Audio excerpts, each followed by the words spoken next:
Story created by Fábio Cataflam. Title: The Last Veil of Aurora. Chapter 4: The Forbidden Lands of Eldralar. The wind howled between the antique trees of Silverin, announcing the departure of Brunella and Fábio. Without fuss, without public farewells, they left the security of the forest, taking only the essentials: the sword of Fábio, the tears necklace and the silver ring left by the dark crow, which now pulsed in his hands as a constant warning. As they followed the forgotten trails, Brunella explained in a serious voice. Eldralar's elves were our brothers. But during World War I, when Zorvath almost destroyed the world, they refused to obey the elders and sought forbidden spells to win. Therefore, they were exiled and condemned to eternity in the Dark Mountains. And now is they that we need to turn to? Fábio asked, with a frown. Yes. Only they know the whereabouts of Antherian's flame. But beware, Fábio. They hate everything that breathes outside of Eldralar. Even more a human.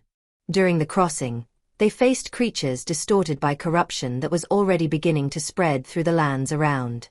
Trees that walked with twisted roots, red-eyed wolves and even shapeless shadows that whispered lost memories. Fábio was struggling with dexterity, but realized that even his sword was enough there. It was Brunella who saved them several times, using old spells that bent their light to push the darkness away. In one of these nights, around a fire protected by crane circles, Fábio spoke low, watching the scars in her arms, made by the spells. I don't want you to get hurt because of me. She smiled tenderly, but also firmly. I chose this way, just as I chose you. There is no pain in the world that makes me back down.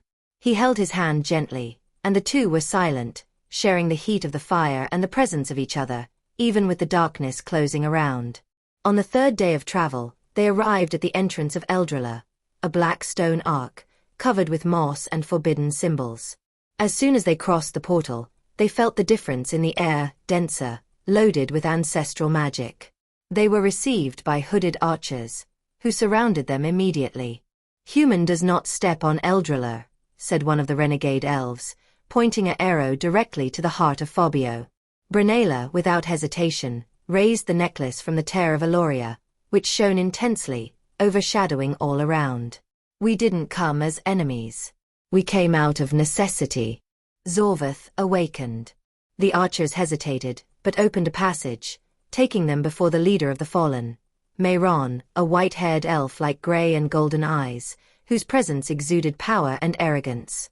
So the children of the forest now crawl to us, Mayron said with a cruel smile. And they bring a human as a beggar? We came because of Antherian's flame. You know where she is, said Brunella firmly. Mayron laughed, a cold, sharp sound. We know, yes. But everything has a price. He then approached Fábio, looking at him from above, as a predator evaluates a prey. The price is simple.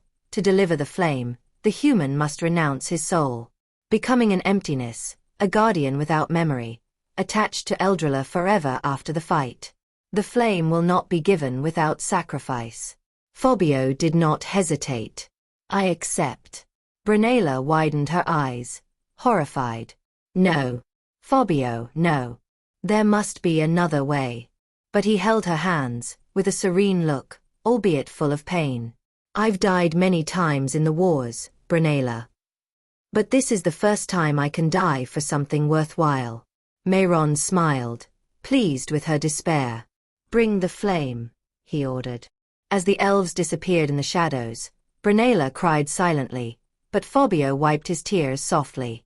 Don't cry. We still have time.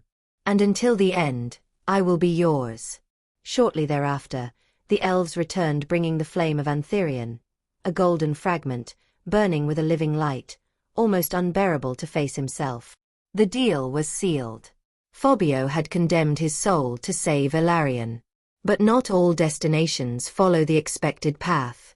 In the shadows besides Eldralar, Zorvath smiled. He knew that when the flame was lit, the real game would start. End of chapter 4.